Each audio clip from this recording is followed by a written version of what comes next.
तो welcome students,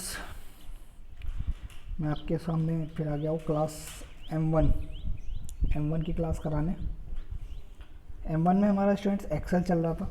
Excel में हमने कल काम किया था, मैं आपको दिखाता हूँ। मैं डायरेक्ट ही आपका एक्सेल खोलता हूँ स्टार्ट में जाके। एक्सेल की हमने फाइल बनाई थी ओ लेवल के नाम से, ओ लेवल के नाम की फाइल हम ओपन कर रहे हैं। ठीक है स्टूडेंट्स, तो ओ लेवल की फ़ाइल हमने ओपन कर ली इसमें। ये देखिए हमने कल कितना काम करा था। तो स्टूडेंट्स आज हम करेंगे सेल एड्रेस के बारे में बात। जो सेल का एड्रेस हमारा होता है वो आपको मैंने बताया था, column heading plus row number होता है। जैसे कि आपका ये जो हमारा सेलेक्ट है इस टाइम ये, तो इसका ये L7 ये हमारा इसका एड्रेस है। L7 इसका एड्रेस है स्टूडेंट्स, है ना। तो चलिए आगे चलते हैं इसी पे ही हम सेल एड्रेस और किस तरीके से हम इस पे काम करते हैं, क्या क्या इसमें चेंजेस, क्या क्या इसमें वर्क होता है। ठीक है ना। तो देखिए जैसे कि हमने यहाँ पे, मैं आपको एक नई शीट पे लेके जाऊंगा। हर सेल का अपना एक एड्रेस होता है। देखिए जैसे हमारा ये है, इस पर डबल क्लिक करेंगे हम तो देखिए यहाँ पे दिख रहा है D6 से H6। तो ये D6H6 क्या है, एक सेल एड्रेस है D6H6। और ये मैंने यहाँ पे D6H6 लगाया है स्टूडेंट्स, है ना। और मैंने इसको फॉर्मूले को लगा के एंटर किया और इसको मैंने ड्रैग किया है यहाँ से फिल एंडल को। तो मैंने D6H6 लगाया था, लेकिन यहाँ पे D6H6 लगाया है, सेलेक्ट करा है, लेकिन नीचे वाली सेल में D7H7 अपने आप हो गया। इससे नीचे वाली सेल में D8H8 हो गया, D9H9, D10H10। तो देखिए यहाँ पे हमने क्या देखा, यहाँ पे सेल एड्रेस हमने सेलेक्ट कुछ करा था, लेकिन ड्रैग करने के बाद उसने उसको अपने आप ही बदल लिया, सेल्स के हिसाब से अपने अकॉर्डिंग उसने चेंज कर लिया है। ठीक है ना स्टूडेंट्स, तो समझ रहे हैं ना मैं क्या कह रहा हूँ। तो ये सेल एड्रेस अपने आप ही चेंज कर लेता है, ठीक है ना। लेकिन हर कंडीशन ऐसी नहीं हो सकती कि हम सेल एड्रेस अपने आप ही कंप्यूटर चेंज कर ले। कहीं पे हमें ऐसी भी ज़रूरत हो सकती है कि सेल एड्रेस कंप्यूटर अपने आप से चेंज ना करे जब तक हम उसको ना कहें। ऐसी भी टर्म एंड कंडीशन हो सकती है। तो ऐसी टर्म एंड कंडीशन के लिए हम क्या करेंगे देखते हैं। तो चलिए मैं इसमें एक नई शीट ले लेता हूँ। ये सेकंड शीट है हमारे पास नीचे, ठीक है ना। जैसे कि यहाँ पे परसेंटेज पे I6 लिया था मैंने, यहाँ पे I6 की नीचे मैंने इसको ड्रैग करा था, तो यहाँ पे ऑटोमेटिकली I6 लगाया मैंने, यहाँ पे I7 हो गया है, यहाँ पे I8 हो गया है, यहाँ पे I9 हो गया। तो ऐसे ही ये चेंज हो रहे हैं, ठीक है ना। तो ये चेंज क्यों हो रहे हैं ये हम सीखेंगे। यहाँ पे मैंने J6 लगाया हुआ है, यहाँ पे J7H7 हो गया। तो सेल एड्रेस हमारे ऑटोमेटिक चेंज हो रहे हैं अभी तक, है ना। तो हम किस तरह से इस पर, अगर हम इसे फिक्स रखना चाहें तो कैसे हम काम करेंगे, क्या करेंगे, ठीक है ना, ये हम देखेंगे। तो चलिए मैं दूसरी सीट ले लेता हूँ, सीट नंबर 2। यहाँ पर हमारे पास सीट नंबर 2 दी हुई है, ये सीट नंबर 2 दी हुई है ना नीचे, ये वाली, ठीक है, सीट नंबर 2। तो यहाँ पे हम सीट नंबर 2 खोल लेंगे, ठीक है। इसको ऐसी एज इट इज़ रखेंगे। सीट नंबर 2 पे मैं आपको कुछ नंबर लिख रहा हूँ यहाँ पर, जैसे ये हमने लिखा है। तो जैसे हमने प्लस किया है वैसे हम इंटू, मल्टीप्लाई, डिवाइड ये सब कर सकते हैं। मैं बड़ा कर देता हूँ और इसको थोड़ा सा बॉर्डर से पकड़ के इधर मैं मूव कर देता हूँ। और यहाँ पे मैंने कुछ नंबर लिख दिए, जैसे कि 2, 3, 5, 4, 6। अब मैं इनका यहाँ पे अगर मुझे इजिकल टू ये माइनस ये, तो डायरेक्ट ऐसे भी मैं इसको यहाँ से माइनस कर सकता हूँ, B2 माइनस C2। तो मैंने B2 माइनस C2 लगाया और यहाँ पे देखिए सभी में B2 माइनस C2, यानी कि 65 में 2 घट गया, यहाँ पे 52 में से 3 घट गया, है ना। B2 अपने आप ही चेंज हुआ है सेल एड्रेस, जो हमने जैसे हम पढ़ते हैं अभी तक, B3 से C3, B4 से C4, है ना। ये अपने आप चेंज हो रहा है। ऐसे हम इसमें माइनस की जगह प्लस भी कर सकते हैं, मल्टीप्लाई भी कर सकते हैं, ठीक है ना स्टूडेंट्स। मल्टीप्लाई करने के लिए हम वो इजिकल टू ये इनटू का साइन, इसमें ये एस्ट्रिक वाला होता है, स्टार वाला। इनटू का साइन इसमें स्पेशल नहीं होता है, क्वेश्चन आ भी जाता है कि एक्सेल के अंदर मल्टीप्लाई का साइन कौन सा होता है, तो प्लस माइनस मल्टीप्लाई और एक स्टार का साइन देते हैं, तो हमें मल्टीप्लाई नहीं लगाना है, स्टार ही लगाना होता है, क्योंकि एक्सेल के अंदर में स्टार से ही मल्टीप्लाई करते हैं। तो देखिए यहाँ पे हमने मल्टीप्लाई कर दिया है, तो यहाँ पे देखिए इनके आपस में मल्टीप्लाई हो गई, यहाँ पे इन दोनों की, यहाँ पे इन दोनों की। और तो हम ऐसे ही डिवाइड भी कर सकते हैं। डिवाइड करने के लिए हम डिवाइड का साइन लगा देंगे,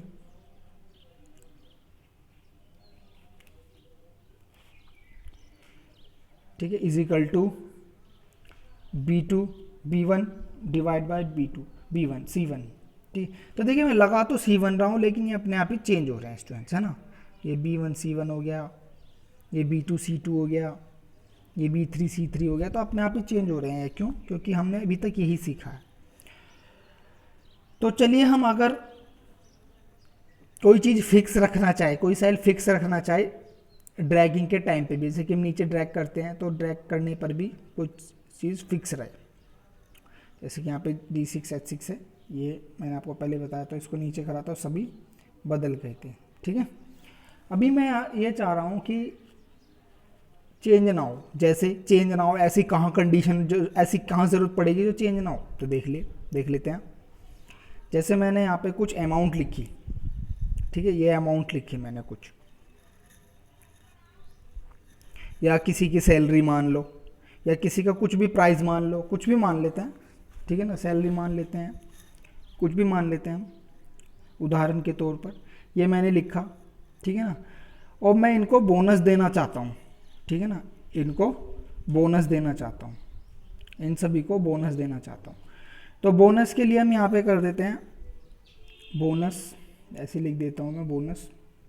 तो मैं यहाँ पे बोनस देना है 0.05%, ठीक है ना, 0.05% मुझे बोनस देना है, ठीक है ना। या फिर, और ये बोनस हमें पता है चेंज भी हो सकता है, जैसे कि अभी तो 0.5 है, ये आगे 0.7 भी हो सकता है कभी किसी महीने में, या फिर 0.8 भी हो सकता है। तो हम ये इंटू 0.7% लिख सकते हैं, ऐसे हम लिख सकते हैं, ठीक है ना स्टूडेंट, ऐसे हम लिख सकते हैं। लिखने के लिए अगर ऐसे लिखेंगे तो इसका क्या नुकसान होगा, देखिए मैंने यहाँ पे 0.07 लिखा है, सेल को सेलेक्ट नहीं किया है, अभी तक हमने सेल सेलेक्ट कर ली थी, तो इसमें 0.07 लिखने का हमें क्या डिसएडवांटेज होने वाला है देखेंगे। तो देखिए यहाँ पे ये 0.0 सबका ये 0.07 का परसेंट बोनस निकल गया, इतने रुपया, ठीक है ये।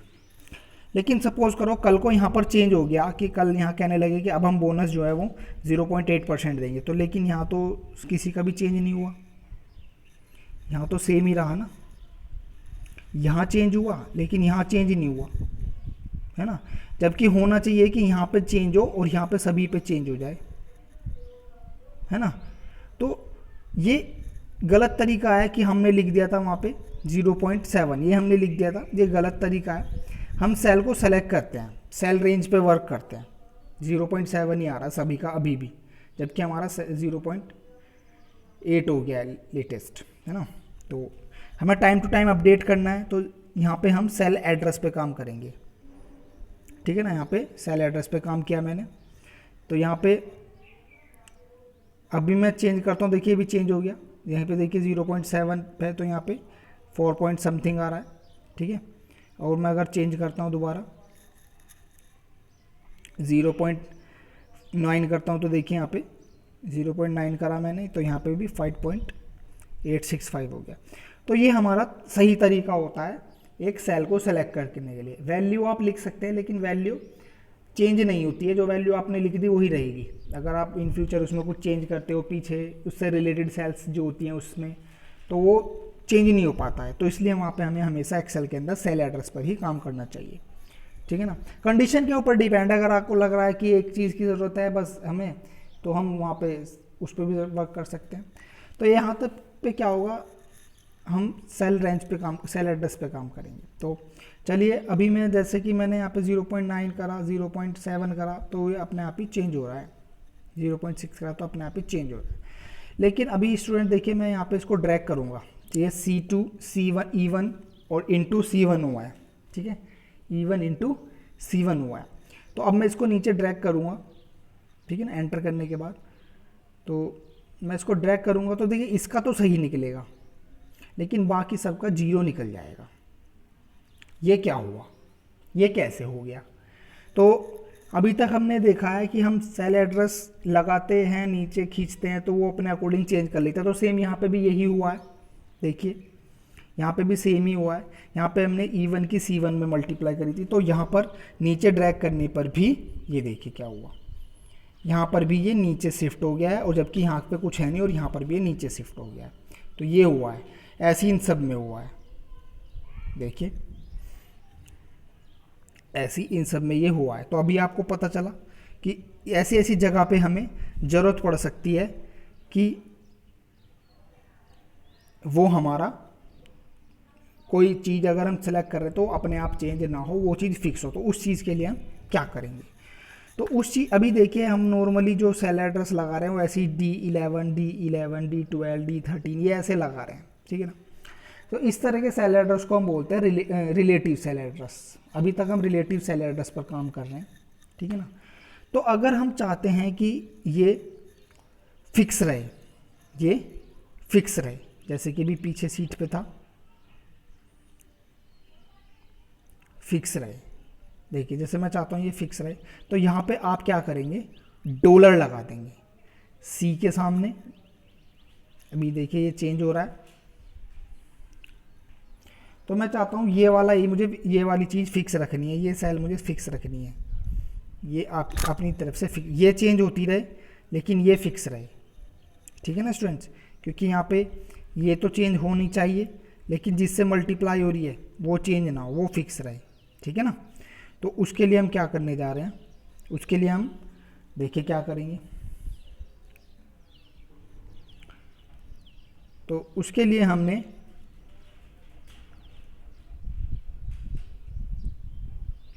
इज इक्वल टू फॉर्मूला लगाना है, इज इक्वल टू, इस पर क्लिक करेंगे, इसकी मल्टीप्लाई करनी है हमें। तो देखिए यहाँ पर इसके अंदर इसकी मल्टीप्लाई हो रही है इसमें, और यहाँ पर इसकी मल्टीप्लाई होगी इसमें, यहाँ पर इसकी मल्टीप्लाई होगी इसमें, यहाँ पर इसकी मल्टीप्लाई होगी इसमें, यहाँ पर इनकी मल्टीप्लाई होगी इसमें, यहाँ पर इसकी मल्टीप्लाई होगी इसमें, यहाँ पर इसकी मल्टीप्लाई होगी इसमें, यानी कि इन सब की मल्टीप्लाई इनके अंदर इसमें इसकी मल्टीप्लाई होनी है। तो फिक्स हमारा ये रहना है, ये फिक्स नहीं रहनी है, ठीक है, ये तो ऐसे ही रहने हैं। तो यहाँ पे हम E1 ही रखेंगे, E1 की मल्टीप्लाई, क्योंकि यहाँ पे E1 की होगी, यहाँ पे E2 की होगी, यहाँ पे E3 E4 E5 ऐसे ही होगी। तो यहाँ तो हमें चेंज करना है, तो यहाँ पे तो हम इसको एज इट इज़ रखेंगे E1, ठीक है ना। और जिसको हमें चेंज नहीं करना है, जिसको हमें फिक्स रखना है, उसके लिए हम उसको सेलेक्ट करके यहाँ पे लगाएंगे डॉलर का साइन। कहाँ पर? यहाँ पर C से पहले डॉलर, शिफ्ट के साथ 4 नंबर आ रहा है, शिफ्ट के साथ 4 दबाएंगे तो डॉलर का साइन आ जाता है ये। तो ये ऐसे लगाने से ये हमारा, ये जो है ये तो है हमारा रिलेटिव और ये हमारा एब्सोल्यूट। मैं आपको अभी बताऊंगा, इसकी डेफिनेशन भी दिखाऊंगा। तो यहाँ पर हम अगर किसी चीज़ को फिक्स रखना चाहते हैं, तो उस किसी सेल को फिक्स रखना चाहते हैं, तो हम वहाँ पर उस पर डॉलर लगा देते हैं, ठीक है ना स्टूडेंट्स। तो देखते हैं अभी क्या रिजल्ट आता है। तो देखिए हमने इसको ऐसे लगाया, E1 और C पे डॉलर और 1 पे डॉलर, दोनों रो कॉलम पे दोनों पे डॉलर लगाया है। तो ये डॉलर लगाने से एब्सोल्यूट सेल एड्रेस बन गया है और ये हमारा फिक्स हो गया। अब मैं इसको एंटर करके कहीं भी ड्रैग करूँगा, ये जिसके सामने डॉलर लगाया वो सेल अपनी जगह से अपने आप सिर्फ चेंज नहीं करेगी। ये देख लेते हैं, मैं इसको नीचे खींच देता हूँ, तो ये देखिए वेरी गुड, यहाँ पे C1 हो गया, यहाँ पे भी C1 है, यहाँ पे भी C1 है, डॉलर लगने के कारण सब जगह C1 है, यानी कि सबकी मल्टीप्लाई इसके अंदर ही हो रही है। तो समझा आपने स्टूडेंट से क्या हुआ, एब्सोल्यूट रिलेटिव क्या हुआ, तो ये हमारा हो जाता है। तो कहीं भी अगर हमें ऐसी सिचुएशन पड़ जाए कि हाँ कोई चीज़ हमें फिक्स रखनी है, अपने आप चेंज ना हो, तो वहाँ पे हम एब्सोल्यूट सेल एड्रेस यानी कि फिक्स का इस्तेमाल करेंगे। यहाँ पे मैं डॉलर लगा रहा हूँ, अगर इनमें भी डॉलर लगा देता हूँ, D6 H6 ये सब, तो ये देखिए ये सभी फिक्स रहेंगे, सब अपने आप चेंज नहीं होंगे। देखिए सबका एक का ही टोटल आया, इनका भी टोटल इसमें, इनका भी, सब में एक आया। तो ये आपका एब्सोल्यूट सेल एड्रेस है जो डॉलर लगाने वाला होता है, ठीक है ना। तो ये हमारा सेल एड्रेस टाइप होता है, ठीक है ना। अभी मैंने यहाँ पे डॉलर हटा देता हूँ और नॉर्मली मैं रिलेटिव पे काम करता हूँ, तो देखिए ये हमारा चेंज हो गया। तो समझा आप स्टूडेंट्स यहाँ पे क्या रिलेटिव और एब्सोल्यूट क्या है ये, है ना। तो बाकी आपकी समझ में नहीं आया तो मैं आपको देखिए दिखाता हूँ, नोट्स आपको सेंड भी कर दूंगा मैं, मेरे पास सेव है फाइल, ये एक्सेल नाम से मैंने सेव कर रखी है बना के, लिख के आपके लिए। तो मैंने इसमें पासवर्ड डाला हुआ है, पासवर्ड मैं आप लोगों को नहीं बताऊंगा, मैं आप लोगों को नोट्स भेज दूंगा, ठीक है ना।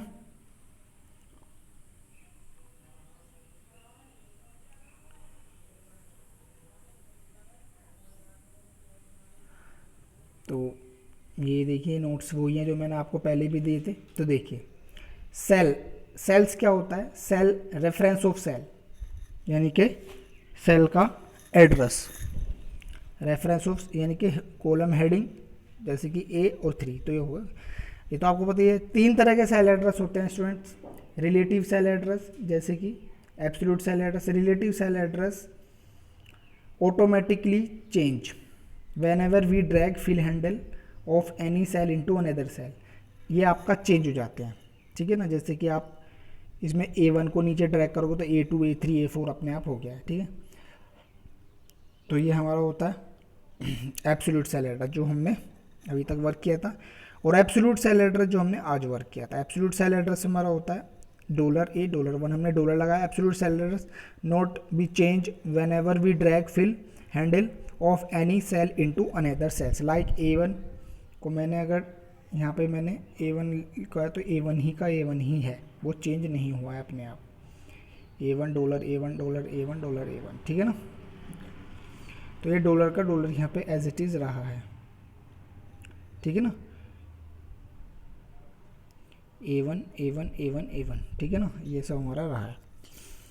तो ये हमारा होता है एब्सोल्यूट सेल एड्रेस। और एक आपका होता है तीसरा मिक्स्ड सेल एड्रेस, इसमें या तो कॉलम में डॉलर होगा या रो में डॉलर होगा, ठीक है ना। इसमें एक चीज़ में होगा, एक में नहीं होगा। तो उसके लिए क्या होगा, एक चीज़ चेंज होगी, एक चीज़ चेंज नहीं होगी। जैसे कि हमने यहाँ पर ये डॉलर यहाँ पे लगा रखा है,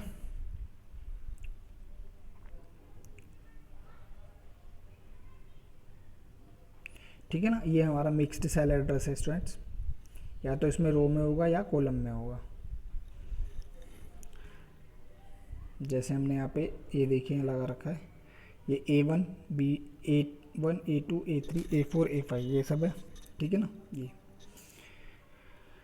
अभी इसमें नोट करने वाली if we can change one type cell address into another type cell address like relative to absolute, so we can press F4 button after select range, यानी कि आपको डॉलर लगाने की भी ज़रूरत नहीं है, ठीक है ना।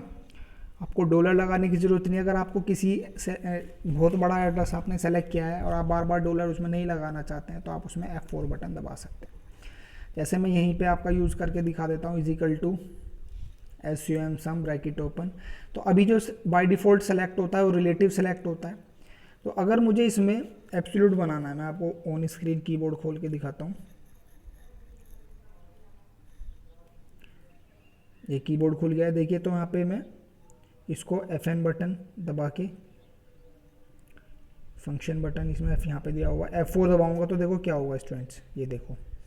अभी यहाँ पर ध्यान से देखिए, यहाँ पर रिलेटिव है और मैं यहाँ से F4 बटन दबाने जा रहा हूँ, ठीक है, ठीक है स्टूडेंट्स। तो आप लोग ध्यान से देखिएगा इस बटन को दबाते क्या होगा। तो मैं F4 दबाता हूँ, ये तो यहाँ पे अभी रिलेटिव ही है, अभी मैं F4 दबा रहा हूँ, ये देखिए ये मैंने दबा दिया है। तो देखिए यहाँ पर क्या हुआ, $D $6 $H अपने आप ही ये एब्सोल्यूट हुआ। एब्सोल्यूट ही क्यों हुआ, ठीक है ना। तो आप इसको दोबारा दबाओगे तो ये मिक्स्ड हो जाएगा, देखो अब ये एब्सोल्यूट हुआ, रिलेटिव से एब्सोल्यूट होता है, फिर F4 दबाओगे तो मिक्स हो जाएगा। इसमें रो आ रही है, रो के आगे डॉलर आ रहा है, फिर दोबारा आप FN दबाओगे तो फिर कॉलम के सामने आ जाएगा। यानी कि यही चेंज करता रहता है एक तरह के सेल एड्रेस को दूसरे तरह के सेल एड्रेस के अंदर। ठीक है ना स्टूडेंट्स। तो ये हमारा होता है सेल एड्रेस का टाइप। आई होप कि आपकी समझ में आ गया होगा ये पूरा, है ना, क्या मैटर है, ठीक है ना, ये सब। तो ये हमारा एब्सोल्यूट, रिलेटिव और मिक्स्ड का मैटर होता है, किसी को आपको फिक्स करना है, चेंज करना है। ये मैंने आपको क्यों समझाया, क्योंकि रैंक में इसकी ज़रूरत पड़ती है। अगर रैंक में मैं डायरेक्टली आपको फॉर्मूला बता देता तो आप कहते ये पता नहीं क्या करा सर ने, F4 के क्या हुआ है ना। तो ये आप सबको समझ में आया कि मैंने क्यों करा, ये क्या है, क्या ज़रूरत है इसकी, ठीक है ना स्टूडेंट्स। तो ये है, ठीक है ना। तो चलिए अब मैं रैंक पे लेके चलता हूँ आपको, है ना।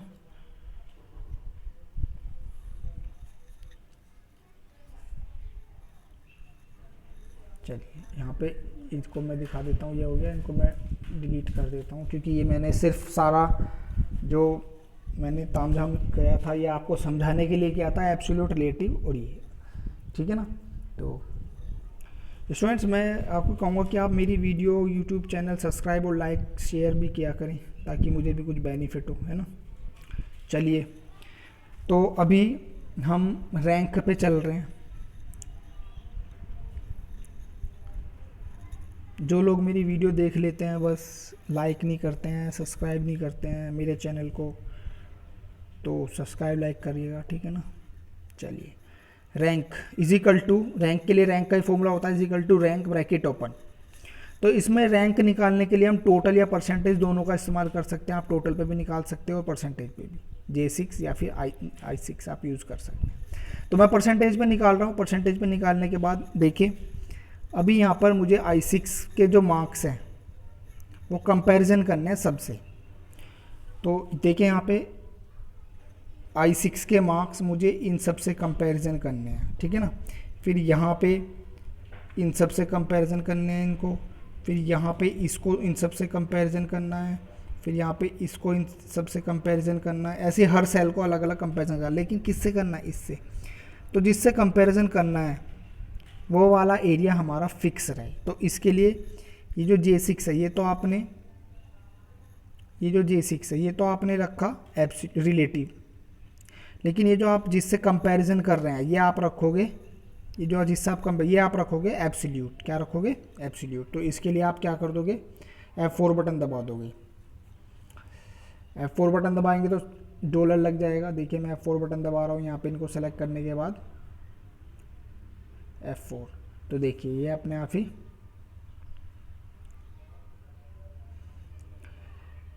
ये हो गया है, ठीक है ना।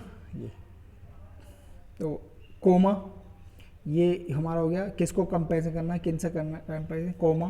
फिर यहाँ पे देखिए कोमा लगाते ही आया है 0 डिसेंडिंग और 1 असेंडिंग, दिखा 0 डिसेंडिंग और 1 असेंडिंग। तो अगर आप असेंडिंग ऑर्डर में चाहते हैं तो आप यहाँ पे 1 लिखेंगे। अभी स्टूडेंट्स रैंक जो है वो कभी भी असेंडिंग ऑर्डर में नहीं होती है। क्यों, क्योंकि अगर असेंडिंग ऑर्डर में होगी तो जिसके कम होंगे वो पहले नंबर पे आएगा, क्योंकि असेंडिंग कम से बढ़ती की तरफ होता है, कम से ज़्यादा की तरफ, 1 2 3 4 5 6 7। तो जिसके नंबर कम होंगे वो पहले पोजीशन पे आ जाएगा। लेकिन रैंक जो है वो हमेशा डिसेंडिंग ऑर्डर में होती है, मतलब कि जो हाईएस्ट होते हैं जैसे कि 10 9 8 7, तो हाईएस्ट मार्क्स एक नंबर पहले नंबर पर है। तो इसलिए इसको यहाँ पे हम डिसेंडिंग ऑर्डर यानी कि 0 लिखेंगे। 0 लिखने के बाद ये असेंडिंग डिसेंडिंग समझ में आ गया आपके, मैंने 0 लिखा और ब्रैकेट क्लोज कर देंगे। रैंक का इतना सा फॉर्मूला है, लेकिन अपने अंदर काफ़ी रहस्यमय बातें लेके बैठा हुआ है ये, जो समझा दी मैंने आपको रैंक। तो ये देखिए ये आपका रैंक निकल गई, ठीक है ना। इसमें पहली रैंक जो है ये किसकी है, ये अरविंद की हमारी पहली रैंक है, मुबारक अरविंद। और दूसरी रैंक जो है आपकी ये मेघा की है, और तीसरी रैंक आपकी जो है ये ललित की है। ये तो एज इट इज़ फॉर्मूला है, मतलब एज इट इज़ एग्जाम्पल है, बाकी रियल मार्क्स तो आपके मार्क्स उसमें देखे जाएंगे एग्ज़ाम में। तो इसमें अगर हम किसी के नंबर बढ़ा देते हैं, जैसे गोरी के हमने नंबर बढ़ाए तो देखिए सेकंड रैंक पे आ गई है, क्योंकि हमने नंबर बढ़ाए। तो हम यहाँ पे सेल एड्रेस होने के बाद किसी का नंबर भी चेंज करेंगे तो सब कुछ चेंज हो जाएगा, ठीक है ना। तो ये अरविंद, मेघा, गोरी, ठीक है ना, ये सब हमारे आ गए हैं। तो ऐसे ही, ठीक है ना। तो ये हमने एग्जाम्पल दिया था किस तरह से एक्सेल में काम करते हैं, मार्कशीट कैसे, फॉर्मूलेस कैसे काम करेंगे। ठीक है ना स्टूडेंट्स, तो आई होप कि आपको समझ में आया होगा ये सब जो हमने आज पढ़ा है, सेल एड्रेस। ठीक है ना, ये सब ये नोट्स मैं आपको सेंड कर दूंगा, ठीक है ना, विदाउट एनी पासवर्ड। ठीक है ना, तो आप इसको करिए मन लगा के, है ना, और कोई भी प्रॉब्लम आती तो आप मुझसे पूछ सकते हैं। ठीक है, कल मैं आपको मेन्यू बताऊंगा ऊपर से, होम, इंसर्ट, ये जो है और बहुत सारी चीज़ें हैं एक्सेल में जो मैं आपको बताऊंगा। ठीक है ना, एक चीज़ और बताना चाहूँगा स्टूडेंट्स कि अगर हमें कोई भी सेल है, जैसे कि कोई भी सेल में अगर मुझे काम करना है तो उसके लिए हम F2 बटन का इस्तेमाल करते हैं। जैसे कि हम इसमें, जैसे कि सपोज करो ये अंकुर नाम लिखा हुआ है, ये अंकुर नाम लिखा हुआ है ऊपर हमारा,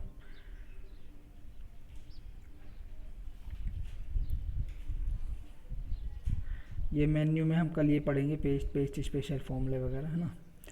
तो इसमें मैं आपको बता देता हूँ कि मैं F2 में बता रहा था एडिट सेल, कि किसी सेल में एडिट करने के लिए आप क्या करेंगे। जैसे कि हमारे पास ये इसमें एडिट करना है, मैं अंकुर में या फिर किसी में भी, अंकुर में हमें कोई नाम लिखना है, तो अगर मैं अंकुर को क्लिक करके ऐसे ही कुछ टाइप कर दूँ तो अंकुर डिलीट हो जाएगा। मैंने अंकुर को सेलेक्ट करके ऐसे ही कुछ लिखा तो देखिए अंकुर डिलीट हो गया, और इसको हटाने के लिए हम एस्केप कर देंगे तो वापस पहले आ जाएगा। लेकिन अगर आप इसमें कुछ ऐड करना चाहते हो तो आपको F2 बटन दबाना पड़ेगा स्टूडेंट्स। F2 दबाते ही देखिए यहाँ पर ये, इसमें आप कुछ भी ऐड कर सकते हैं। F2 दबा सकते हैं या फिर डबल क्लिक कर सकते हैं, या फिर आप फॉर्मूले बार पर भी क्लिक कर सकते हैं। ऊपर ये फॉर्मूला बार होता है और ये नेम बॉक्स होता है। ठीक है ना स्टूडेंट्स, ये आपका फॉर्मूला बार होता है, ये नेम बॉक्स होता है। ठीक है ना, ये जो यहाँ पे A2 लिखा हुआ है, तो आप फॉर्मूला बार पर डबल क्लिक कर सकते हैं, इस पर आप ये कर सकते हैं, F2 दबा सकते हैं। ठीक है ना, या फिर फॉर्मूला बार का इस्तेमाल कर सकते हैं। तो ठीक है ना स्टूडेंट्स, ये आपको समझ में आया होगा। ठीक है ना, तो आप इसको करिए। ठीक है ना, चलिए, take care, have a nice day.